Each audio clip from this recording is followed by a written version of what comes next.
നമസ്കാരം കൃഷ്ണാരമിത്രത്തിലേക്ക് എല്ലാവർക്കും ഒരിക്കൽ കൂടി സ്വാഗതം. സവിതയാണ് കേട്ടോ. ശ്രീകൃഷ്ണ ഗോവിന്ദ ഹരേ മുരാരേ ഹേ നാഥ നാരായണ വാസുദേവ. ശ്രീകൃഷ്ണ ഗോവിന്ദ ഹരേ മുരാരേ ഹേ നാഥ നാരായണ വാസുദേവ. ശ്രീ ഗുരുവായൂരപ്പ ശരണം ഹരേ. ഇന്നത്തെ സത്സംഗത്തിലേക്ക് എല്ലാവർക്കും ഒരിക്കൽ കൂടി സ്വാഗതം. ഇന്നും ശ്രീ ഗുരുവായൂരപ്പന്റെ ദിവ്യകാരുണ്യം കണ്ട് നമുക്ക് ഒരിക്കൽ കൂടി സത്സംഗത്തിലൂടെ ഒത്തൊരുമിക്കാൻ സാധിച്ചു. ഗുരുവായൂരപ്പന് അനന്തകോടി നമസ്കാരം പറയുന്നു. ഒപ്പം കൃഷ്ണപാദമനിശം ഹൃദി ഭാവയാമി, ഹരികൃഷ്ണപാദമനിശം ഹൃദി ഭാവയാമി. ഇന്നലെയും ഞാൻ ചോദ്യങ്ങളൊന്നും ചോദിച്ചില്ല അല്ലെ.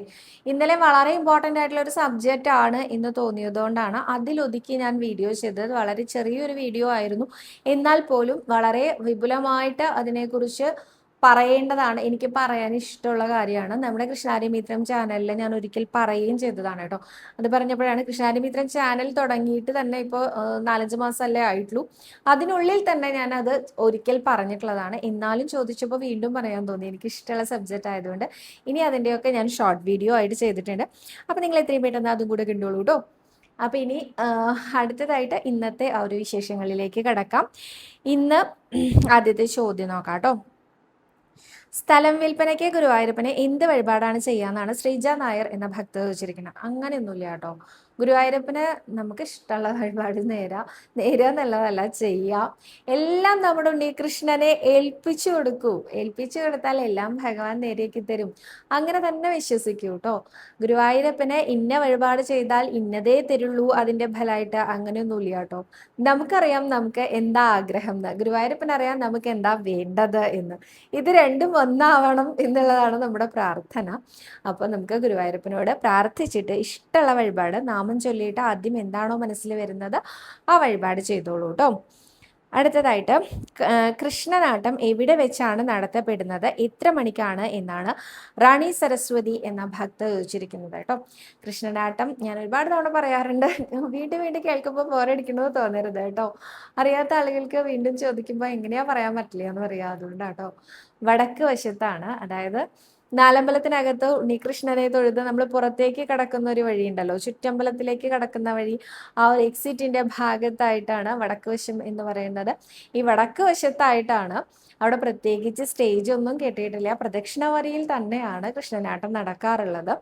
അത്താഴപൂജയും തൃപ്പുകയും കഴിഞ്ഞ് നട അടച്ചതിന് ശേഷം രാത്രി 10:30 മണിക്കാണ് കൃഷ്ണനാട്ടം കളി തുടങ്ങാറുള്ളത് കേട്ടോ. അതിനുശേഷം ഏകദേശം 1:30 മണി വരെയും കൃഷ്ണനാട്ടം കളി ഉണ്ടായിരിക്കുന്നതാണ്. എന്നാൽ ഇപ്പോൾ ഏകാദശി വിളക്ക് നടക്കുകയായതുകൊണ്ട് അതിവിപുലമായ വിളക്കുകൾ നടക്കുന്ന ദിവസങ്ങളിൽ കൃഷ്ണനാട്ടം കളി നടത്താറില്ല കേട്ടോ.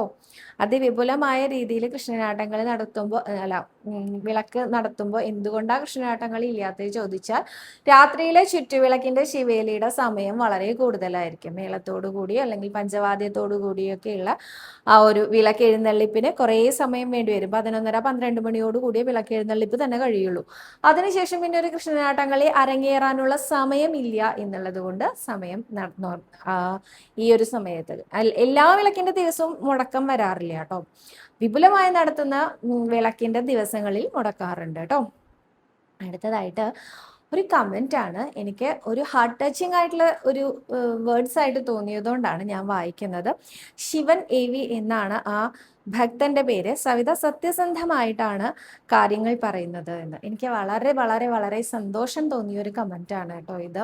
സവിത നന്നായി പറയുന്നു എന്ന് കേൾക്കുമ്പോൾ തീർച്ചയായിട്ടും എനിക്ക് സന്തോഷമുണ്ട്.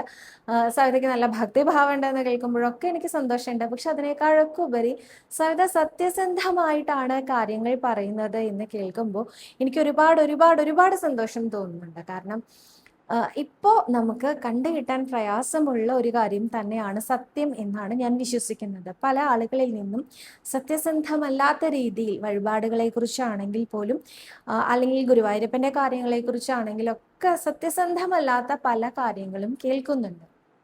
അതല്ലാതെ സത്യസന്ധമായിട്ട് നിൽക്കുക എന്നുള്ളത് ഒരു ചാലഞ്ചിങ് ആയിട്ടുള്ള കാര്യമാണ് ഇന്നത്തെ ഒരു ലോകത്ത്. കാരണം നമുക്ക് ഉയരങ്ങളിൽ എത്തണമെങ്കിൽ കുറച്ചൊക്കെ കള്ളം പറയണം എന്നുള്ള ഒരു കാലഘട്ടമാണ് ഇത് അല്ലേ.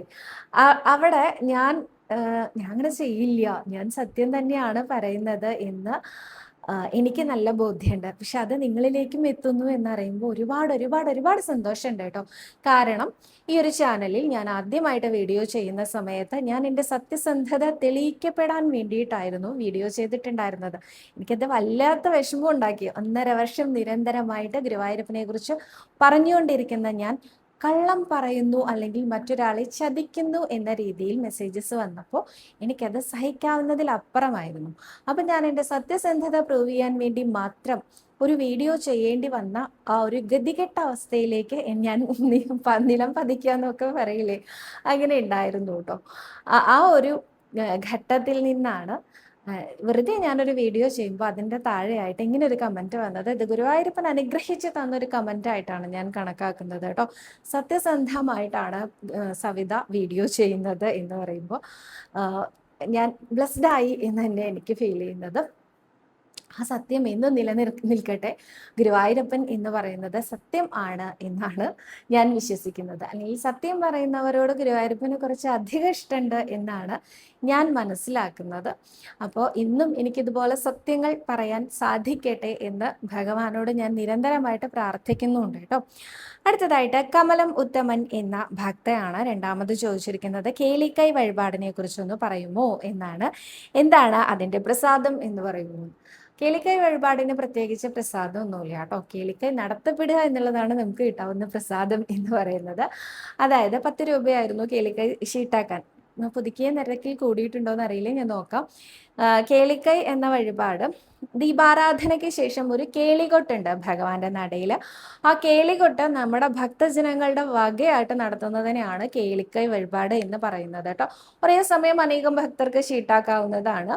ഇത് എന്തിനു വേണ്ടിയിട്ടാണ് ഷീട്ടാക്കുന്നതെന്ന് ചോദിച്ചാൽ, കേൾവി സംബന്ധമായിട്ടുള്ള എന്തെങ്കിലും ബുദ്ധിമുട്ട് വരികയാണെങ്കിലോ അല്ലെങ്കിൽ സംഗീതപരമായിട്ട് എന്തെങ്കിലും ബുദ്ധിമുട്ട് വരികയാണെങ്കിലോ ഒക്കെ കേളിക്കൈ ഷീട്ടാക്കുന്നത് വളരെ നല്ലതാണ് കേട്ടോ. അതായത് ഗുരുവായൂരപ്പൻ്റെ ദീപാരാധനയ്ക്ക് ശേഷം കൊടിമരത്തിൻ്റെ ചോടയായിട്ട് ആ ഒരു എന്താ പറയുക, മേളം ഒരു 5 മിനിറ്റ് മാത്രം നീണ്ടു നിൽക്കുന്ന ഒരു വാദ്യഘോഷത്തിനെയാണ് ഈ കേളിക്കൈ എന്ന് പറയുന്നത്. ഇത് തന്നെ പിറ്റേ ദിവസം ഉദയാസ്തമന പൂജ ഉണ്ടെങ്കിൽ തലേ ദിവസം ഒരറിയിപ്പ് എന്ന രീതിയിലും കേളികൊട്ട് ഉണ്ടാവാറുണ്ട്. ഇനി കൃഷ്ണനാട്ടം കളി ഉള്ള ദിവസമാണെങ്കിൽ അതിൻ്റെ ഒരു അറിയിപ്പ് എന്ന നിലയിൽ ചുറ്റമ്പലത്തിനും പുറത്തായിട്ട് കേളികൊട്ട് ഉണ്ടാവാറുണ്ട് കേട്ടോ. അപ്പോൾ ഈ കേളികൊട്ട് എന്ന് പറയുന്നത് തന്നെ ഒരു അറിയിപ്പ് എന്ന രീതിയിൽ ആണ് പറയാറുള്ളത് കേട്ടോ. അപ്പോൾ ഇത് നമുക്ക് ഷീട്ടാക്കുന്നത് ഏതെങ്കിലും എന്താ പറയുക, ചെവി സംബന്ധമായിട്ടുള്ള അസുഖം, കേൾവി സംബന്ധമായിട്ടുള്ള അസുഖങ്ങൾ വരികയാണെങ്കിൽ, അല്ലെങ്കിൽ സംഗീതത്തിൻ്റെ ശബ്ദം കുറഞ്ഞു പോകുന്നു പാടുന്ന ആൾക്കാർക്ക്, അങ്ങനെ ശബ്ദ സംബന്ധമായിട്ടുള്ള കാര്യങ്ങൾക്കും കേൾവി സംബന്ധമായിട്ടുള്ള കാര്യങ്ങൾക്കും ഒക്കെ നമ്മൾ ഷീട്ടാക്കാറുണ്ട് കേട്ടോ കേളിക്കൈയും. അടുത്തതായിട്ട് ലക്ഷ്മി പ്രസാദ് എന്ന ഭക്തയാണ് പറഞ്ഞിരിക്കുന്നത്. ഹരേ കൃഷ്ണ, നമസ്കാരം സവിത. 12 നമസ്കാരത്തെക്കുറിച്ചും സവിത എന്തുകൊണ്ടാണ് കൈമേൽ ശിരസ് മുട്ടിക്കുന്നത് എന്നും ഒക്കെ ഒരു വീഡിയോ ചെയ്തിട്ടുണ്ട് എന്ന് പറഞ്ഞല്ലോ. എനിക്ക് ആ വീഡിയോയുടെ ലിങ്ക് കിട്ടിയിട്ടില്ല. ഞാൻ മെസ്സേജ് അയച്ചിട്ട് റിപ്ലൈ ഇല്ല, ഒന്ന് പറഞ്ഞു തരുമോ എന്നാണ്. ഞാൻ ലൈവിലായിരുന്നു അത് പറഞ്ഞിട്ടുണ്ടായിരുന്നത്. നമുക്ക് എങ്ങനെയാണ് നമസ്കരിക്കേണ്ടതെന്ന് ചോദിക്കുമ്പോൾ മുട്ടുകുത്തി നെറ്റി മുട്ടിച്ചാണ് നമസ്കരിക്കേണ്ടതെന്ന് പറഞ്ഞു. ഞാൻ പക്ഷെ നെറ്റി മുട്ടിക്കുന്നതിന് മുൻപ് കൈ അവിടെ വെച്ചിട്ട് കൈയുടെ മേലെയാണ് നമസ്കരിക്കാറുള്ളത് എന്ന് പറഞ്ഞു. ഇതിനൊരു കാരണമുണ്ട്, അത് ഞാൻ മുമ്പ് പറഞ്ഞിരുന്നു എന്ന് പറഞ്ഞു. അതുകൊണ്ടാണ് ഇങ്ങനെ ഒരു ചോദ്യം വന്നത് കേട്ടോ. ഇതിൻ്റെ കാരണം, ചെറിയ കുട്ടിയായിരിക്കുമ്പോൾ ഞാനൊരു ദിവസം 501 നമസ്കാരമൊക്കെ ചെയ്യാറുണ്ടായിരുന്നു കേട്ടോ. ഇപ്പോൾ പറഞ്ഞ അഹങ്കാരമായി തോന്നും. അതല്ല, ഇപ്പോൾ ഒക്കെ എൻ്റെ വിദൂര സ്വപ്നം മാത്രമാണ് 501 പോയിട്ട് എനിക്കൊരു 12 നമസ്കാരം ചെയ്യണമെങ്കിൽ തന്നെ കിതച്ചും ബുദ്ധിമുട്ടിയും ഒക്കെയാണ് ഞാൻ ചെയ്യാറുള്ളത്. അന്ന് കുട്ടിയല്ലേ, കുറച്ചുകൂടി ആരോഗ്യം ഉണ്ടായിരുന്നു, കുറച്ചുകൂടി സാഹസികത ഉണ്ടായിരുന്നു, കുറച്ചുകൂടി ഭക്തിഭാവം എന്ന് ഞാൻ പറയണില്ല കേട്ടോ. അന്നൊക്കെ അമ്മയെ പേടിച്ചിട്ടുള്ള നാമജപം മാത്രമേ ഉണ്ടായിരുന്നുള്ളൂ. അപ്പോൾ കുറച്ചുകൂടി മത്സരബുദ്ധി ഉണ്ടായിരുന്നു എന്ന് വേണമെങ്കിൽ പറയാം. ഞാനും എൻ്റെ ചേച്ചിയും ചേർന്നാണ് ചെയ്യാറുണ്ടായിരുന്നത്. 501 നമസ്കാരമൊക്കെ ഒരു ദിവസം ചെയ്യുമ്പോൾ അടുപ്പിച്ച് നമ്മളൊരു 10 ദിവസം ചെയ്താൽ തന്നെ നമുക്ക് ഇവിടെ ഒരു തഴമ്പ് പോലെ വരും, അതിനൊരു കറുത്ത പാടും ഉണ്ടാവും. സാധാരണ മതസ്ഥരുടെ നെറ്റിയിൽ കാണാറില്ലേ നമ്മൾ, അതുപോലെ ഒരു തഴമ്പ് വരും. അപ്പോൾ അത് വളരെ വൃത്തികേടായിരിക്കും. അങ്ങനെ തഴമ്പ് വരാതിരിക്കാൻ വേണ്ടിയിട്ടാണ് കൈ വെച്ചിട്ട് അതിൻ്റെ കൈയുടെ മേലെയായിട്ട് നമസ്കരിക്കാൻ തുടങ്ങിയത്. പിന്നീട് അങ്ങോട്ട് ഞാൻ എൻ്റെ ശീലം അതായി, മാറാൻ ബുദ്ധിമുട്ടായതുകൊണ്ടാണ് അങ്ങനെ തന്നെ പോയിക്കൊണ്ടിരിക്കുന്നത് കേട്ടോ. ഇത് സ്ത്രീകളിലായതുകൊണ്ടാണ് ഇത്തിരി ഇങ്ങനെ ഇവിടെ ഒരു തഴമ്പ് വന്നതൊക്കെ മോശമാണ് എന്ന് എനിക്ക് തോന്നിയത്. അതുകൊണ്ടാണ് കേട്ടോ ഞാനത് മാറ്റി പറഞ്ഞത്, അതായത് മാറ്റി ചെയ്യാൻ ശ്രമിച്ചു തുടങ്ങിയത് കേട്ടോ. അതായത് ഒരു സ്ത്രീയുടെ നെറ്റിയിൽ എന്താ ഇങ്ങനെ ഒരു പാട്, നമ്മളിവിടെ കുങ്കുമം അല്ലേ തൊടുക, അപ്പോൾ ഇവിടെ എന്താ ഒരു കറുത്ത പാട് എന്ന് എല്ലാവരും ചോദിക്കാനുള്ള സാധ്യതയുണ്ട്, അതുകൊണ്ടാണ് കേട്ടോ. അടുത്തതായി ലക്ഷ്മി പ്രസാദ് എന്നൊരു ഭക്ത ചോദിച്ചിട്ടുണ്ട്. നമസ്കാരം സവിത. സവിത 12 നമസ്കാരത്തെക്കുറിച്ചും സവിതയ്ക്ക് എന്തുകൊണ്ടാണ് കൈമേൽ ശിരസ് മുട്ടിക്കുന്നത് എന്നൊക്കെ ഒരു വീഡിയോ ചെയ്തിട്ടുണ്ട് എന്ന് പറഞ്ഞല്ലോ, എനിക്ക് കിട്ടിയില്ല, ദയവായി റീപ്ലൈ തരുമോ എന്നാണ് ചോദിച്ചിരിക്കുന്നത്. ഞാനതൊരു ലൈവിലാട്ടോ പറഞ്ഞിട്ടുണ്ടായിരുന്നേ. അതായത് നമസ്കരിക്കുന്നത് എങ്ങനെയാണ് എന്ന് ചോദിച്ചാൽ മുട്ടുകുത്തി ശിരസ് തറയിൽ മുട്ടിച്ച് അങ്ങനെയാണ് നമസ്കരിക്കേണ്ടത് എന്ന് പറഞ്ഞിരുന്നല്ലോ. എന്നാൽ ഞാൻ കൈ വെച്ചാണ് നമസ്കരിക്കാറ് എന്ന് പറഞ്ഞിരുന്നു. കൈ വെച്ച് കൈയിലാണ് എൻ്റെ നെറ്റി മുട്ടിക്കാറ്. ഇതിൻ്റെ കാരണം എന്താണെന്ന് വെച്ചാൽ പണ്ട് ചെറിയ കുട്ടിയായിരിക്കുമ്പോൾ ഞാൻ ഒരു ദിവസം 501 നമസ്കാരമൊക്കെ ചെയ്യാറുണ്ടായിരുന്നു. അന്ന് കുറച്ചും കൂടി ചെറുപ്പമാണ്, ആരോഗ്യം കുറച്ചുകൂടി ഉണ്ടായിരുന്നു. മാത്രമല്ല ഒരു മത്സര ബുദ്ധിയൊക്കെ വരുന്ന ഒരു കാലഘട്ടമാണ്. അപ്പോൾ ഞാനും എൻ്റെ ചേച്ചിയും കൂടിയിട്ടാണ് ആരാണ് കൂടുതൽ നമസ്കരിക്കുക ഗുരുവായൂരപ്പന്. ഭക്തിഭാവം കൊണ്ടാകുമെന്ന് ഞാൻ പറയണില്ല കേട്ടോ. അന്നൊക്കെ അമ്മയുടെ നിർബന്ധത്തിന് നാമം ചൊല്ലിയിരുന്ന ആളാണ് ഞാൻ. അപ്പം അതുകൊണ്ട് തന്നെ ഭക്തി ഉണ്ടായിട്ടാണോ എന്ന് അറിയില്ല, അന്നൊക്കെ നമസ്കരിച്ചിരുന്നു ഒരുപാട്. നമ്മുടെ നമസ്കാര പ്രിയൻ അതൊക്കെ കണക്ക് വെച്ചത് കൊണ്ടാണ് ഇന്ന് എനിക്ക് ഇങ്ങനെ ഒരു ജീവിതം മുന്നോട്ട് നയിക്കാൻ സാധിക്കുന്നത് എന്ന് ഞാൻ ഉറച്ചു വിശ്വസിക്കുന്നു. അപ്പോൾ ഇന്നൊക്കെ ആണെങ്കിൽ എൻ്റെ വിദൂര സ്വപ്നം മാത്രമാണ് 501 നമസ്കാരം എന്നുള്ളതൊക്കെ കേട്ടോ. എന്തായാലും അന്നത്തെ 501 നമസ്കാരമൊക്കെ ഒരു ദിവസം ചെയ്യുമ്പോൾ നെറ്റിയിൽ ഒരു കറുത്ത പാട് വരും. അപ്പോൾ ആ കറുത്ത പാട് ഒരു അരോചകമായിട്ട് എനിക്ക് തോന്നാറുണ്ട്. അത് സ്ത്രീകൾക്ക് പ്രത്യേകിച്ചും ഒരു അരോചകമാണ് എന്ന് തോന്നാറുണ്ട്. അങ്ങനെ ഒരു കറുത്ത പാട് വരാതിരിക്കാൻ വേണ്ടിയാണ് കൈ അവിടെ വെച്ച് കൈയിൻ്റെ മേലെ നെറ്റി മുട്ടിക്കുന്ന സമ്പ്രദായത്തിലേക്ക് മാറിയത്. അത് പിന്നെ അങ്ങനെ അങ്ങോട്ട് കണ്ടിന്യൂ ചെയ്തു. കാരണം ചെറിയ കുട്ടിയായിരിക്കുമ്പോൾ നമ്മൾ എന്താണോ ശീലിക്കുന്നത് അത് തന്നെയാണല്ലോ നമുക്ക് ഉടനീളം നമ്മുടെ ശീലിച്ചതേ പാലിക്കൂ എന്ന് പറയണ പോലെ അതാണ് ഇപ്പോഴും ഞാൻ ചെയ്തുകൊണ്ടിരിക്കുന്നത്. കൈ നിലത്ത് വെക്കാതെ നെറ്റി മുട്ടിച്ചാണ് ശരിക്കും നമസ്കരിക്കേണ്ടതെങ്കിലും എൻ്റെ സാഹചര്യവശാൽ ഞാൻ കൈ നിലത്ത് വെച്ചിട്ടാണ് നമസ്കരിക്കാറുള്ളത്. അത്രേ ഉള്ളൂ കേട്ടോ. അടുത്തതായിട്ട് അംബിക വിശാഖൻ എന്ന ഒരു ഭക്തയാണ് ചോദിച്ചിരിക്കുന്നത്, എന്താണ് പന്തീരടി പൂജ എന്നാണ് ചോദിച്ചിരിക്കുന്നത്. പന്തീരടി പൂജ എന്ന് പറഞ്ഞാൽ എല്ലാ മഹാക്ഷേത്രങ്ങളിലും നടക്കുന്ന ഒരു പൂജ തന്നെയാണ്. ഇത് നിഴലിന് 12 അടി നീളം വരുന്ന സമയത്ത് നടത്തുന്ന ഒരു പൂജയാണ്. കേരളീയ സമ്പ്രദായ പ്രകാരം രാവിലെ 8 മണി മുതൽ 9 മണി വരെയുള്ള സമയത്തിനുള്ളിലാണ് ഈ ഒരു നിഴലിന് 12 അടി നീളം വരുന്ന സമയം എന്ന് പറയുന്നത്. അപ്പം ആ സമയത്താണ് ആ ഒരു പന്തീരടി പൂജ ഉണ്ടാകുന്നത്. എനിക്ക് ഇതിൻ്റെ താന്ത്രിക വശങ്ങൾ ഇതിൽ കൂടുതൽ പറയാൻ അറിയില്ല കേട്ടോ. എന്തായാലും ഞാൻ മനസ്സിലാക്കിയിടത്തോളം ഗുരുവായൂരപ്പൻ്റെ ബ്രേക്ക്ഫാസ്റ്റ് എന്ന് വേണമെങ്കിൽ പറയാം കേട്ടോ. അങ്ങനെ പറയുമ്പോൾ പലരും ചോദിക്കാറുണ്ട്, ഗുരുവായൂരപ്പൻ്റെ ബ്രേക്ക്ഫാസ്റ്റ് അങ്ങനെയാണോ? അതിനു മുമ്പും ഭഗവാന് നേദ്യമല്ലേ ഉണ്ടല്ലോ. ഭഗവാന് നേദ്യമുണ്ട്, രാവിലെ നേരത്തെ ഒരു നേദ്യമുണ്ട്, പിന്നെ ഉഷനിവേദ്യമുണ്ട്, അതൊക്കെ ഉണ്ട്, അതില്ല എന്നല്ല. പക്ഷേ ഭഗവാന്റെ ആ ഒരു ആദ്യത്തെ നിവേദ്യം എന്നല്ല ഞാൻ പറഞ്ഞത്, ബ്രേക്ക്ഫാസ്റ്റ് എന്നാണ് ഞാൻ ഉദ്ദേശിച്ചത്. നമ്മൾ ചെറിയ കുട്ടികൾക്ക് എങ്ങനെയാണ് ഭക്ഷണം കൊടുക്കുക? അവർ എഴുന്നേറ്റ ഉടനെ നമ്മൾ പാല് കൊടുക്കും ഇല്ലേ?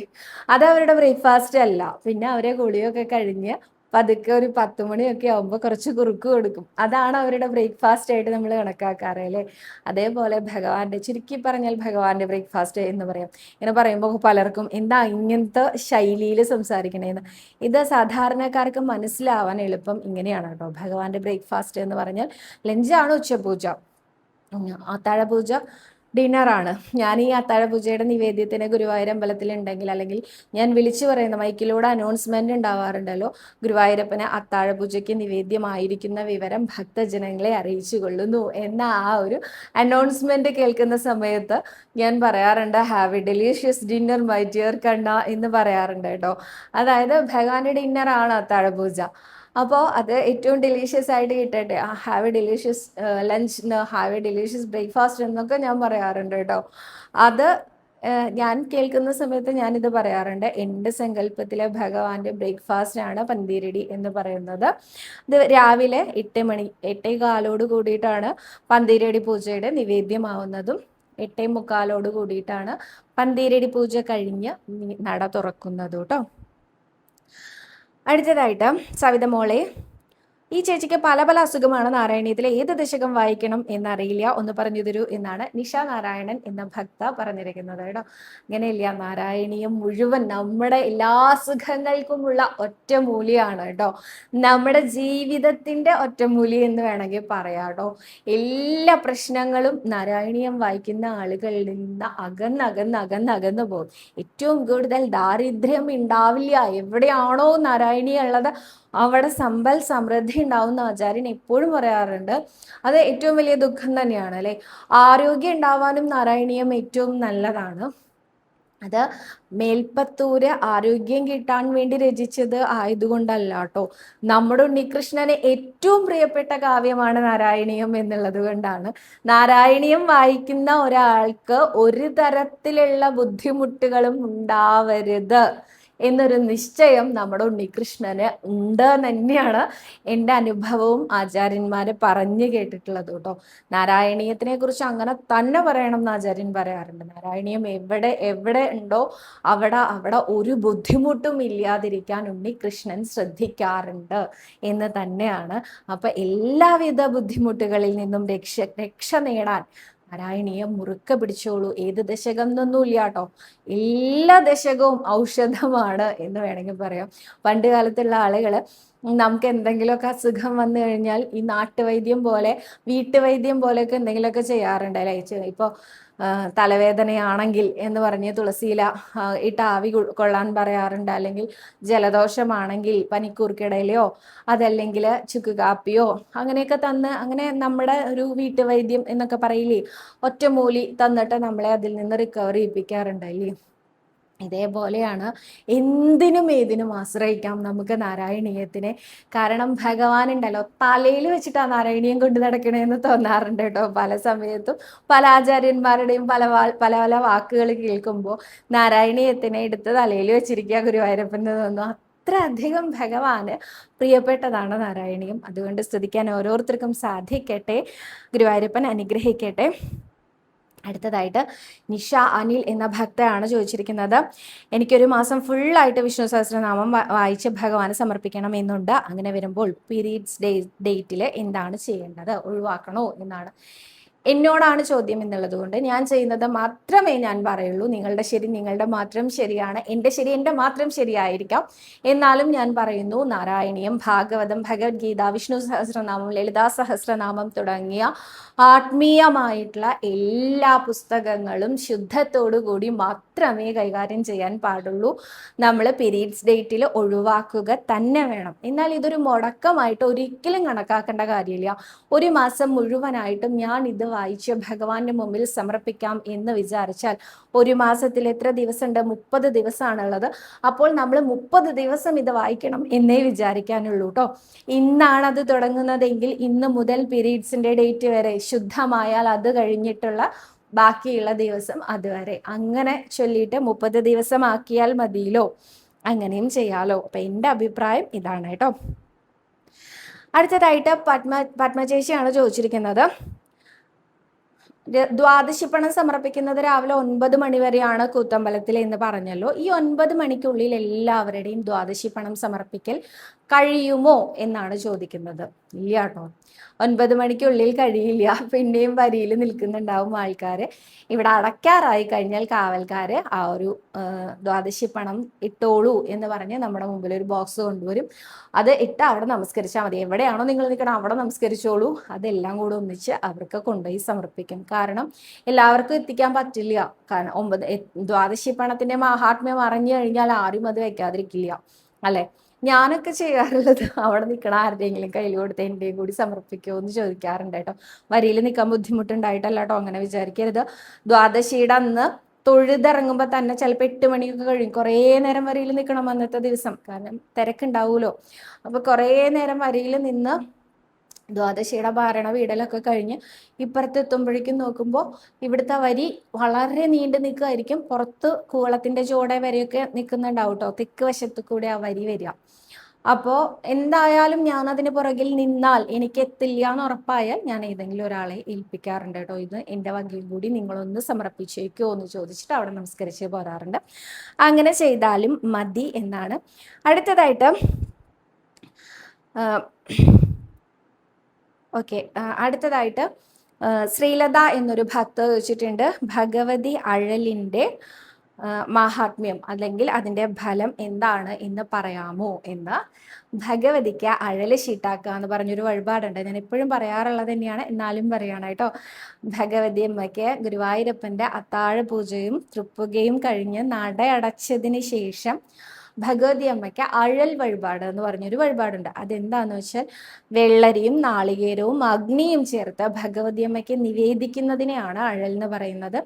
അഴൽ ഷീട്ടാക്കുന്നതിലൂടെ ഭഗവതി നമ്മളുടെ എല്ലാ ദുഃഖങ്ങളെയും സ്വീകരിച്ച് നമുക്ക് സന്തോഷം പ്രദാനം ചെയ്യുന്നു. ഇത് മാത്രമല്ല കേട്ടോ, അഴല് ഷീട്ടാക്കുന്നതിലൂടെ നമ്മുടെ എല്ലാ ബാധകളും, നിങ്ങൾക്ക് എന്തെങ്കിലും കൂടോത്രം മറ്റുള്ളവരാൽ ചെയ്യപ്പെട്ടു, ഇപ്പൊ നമ്മൾ അങ്ങനെയൊക്കെ വിശ്വസിക്കുന്ന ഒരുപാട് പേരുണ്ടല്ലേ, അങ്ങനെ എന്തെങ്കിലും ദോഷം അല്ലെങ്കിൽ കണ്ണീർ തട്ടി അങ്ങനെയൊക്കെ വിചാരിക്കില്ലേ, അങ്ങനത്തെ എന്തെങ്കിലും ദോഷം ഉണ്ടെങ്കിൽ ഈ അഴല് ഷീട്ടാക്കിയാൽ നമുക്ക് നമ്മുടെ എല്ലാ ദോഷങ്ങളും മാറും, നമ്മുടെ എല്ലാ ബുദ്ധിമുട്ടുകളും മാറും എന്നാണ് പറയുക.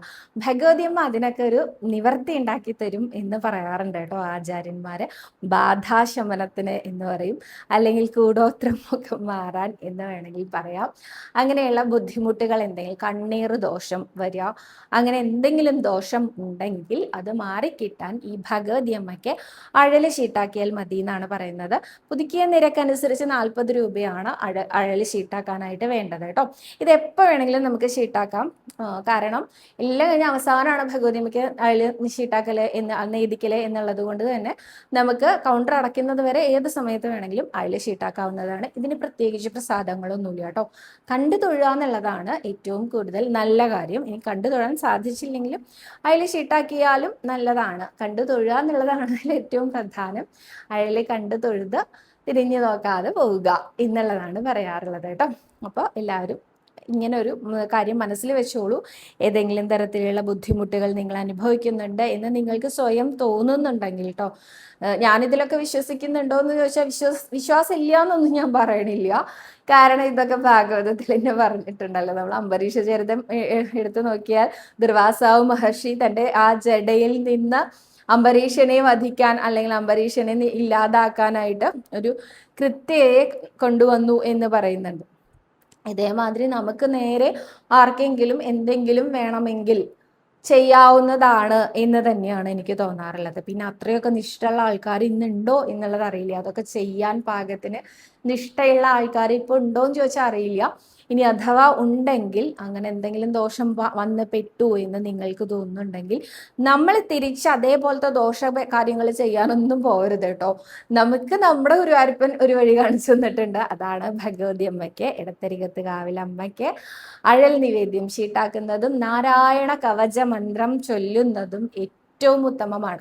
നാരായണ കവചം ചൊല്ലിയാൽ എന്താ ഉണ്ടാവുക, നമുക്ക് ചുറ്റിയൊരു കവചം എന്തായാലും അവിടെ തീർക്കപ്പെടും. അപ്പോൾ നമുക്ക് ഈ വക യാതൊരു ബാധകളും ഏൽക്കുന്നതല്ല എന്നും കൂടെ ആചാര്യന്മാരെ അനുസ്മരിക്കാറുണ്ട്. അപ്പൊ ഇന്ന് അത്രയും ചോദ്യങ്ങളേ ഉള്ളൂ. കുറെ ചോദ്യങ്ങൾ ഇന്ന് എടുത്തത് എന്താന്ന് വെച്ചാൽ ഇന്നലെ ചോദ്യങ്ങളൊന്നും എടുത്തില്ലല്ലോ. അപ്പൊ എല്ലാവർക്കും വിഷമമായി ഉണ്ടാവും ഇന്ന് ചോദ്യങ്ങളൊന്നും എടുത്തില്ലല്ലോ എന്ന്. അതുകൊണ്ടാണ് ഞാൻ കുറച്ചധികം ചോദ്യങ്ങൾ ഇന്ന് എടുത്തിട്ടുള്ളത്. അപ്പൊ നാളെ ബാക്കിയുള്ള ചോദ്യങ്ങൾക്കുള്ള ഉത്തരവും കൊണ്ടുവരാമെന്ന് വിചാരിക്കുന്നു. അപ്പൊ ഇന്ന് അത്രേ ഉള്ളൂ കേട്ടോ. കഥ ഇന്നും മിസ്സിംഗ് ആണ്. സർവരോഗ വിനാശന, സർവ പാപ വിനാശന, സർവ ദുഃഖ വിനാശന, സർവ സൗഖ്യപ്രദായക ശ്രീ ഗുരുവായൂരപ്പ ശരണം ഹരേ. ജഗന്നിവാസ കരുണാമുരാരേ മുകുന്ദ ഭക്തപ്രിയ വാസുദേവ. വരുന്ന രോഗങ്ങൾ അകന്നു പോവാൻ വരം തരേണേ ഗുരുവായൂരപ്പ. ജഗന്നിവാസ കരുണാമുരാരേ മുകുന്ദ ഭക്തപ്രിയ വാസുദേവ. വരുന്ന ദുഃഖങ്ങൾ അകന്നു പോവാൻ വരം തരേണേ ഗുരുവായൂരപ്പ ശരണം.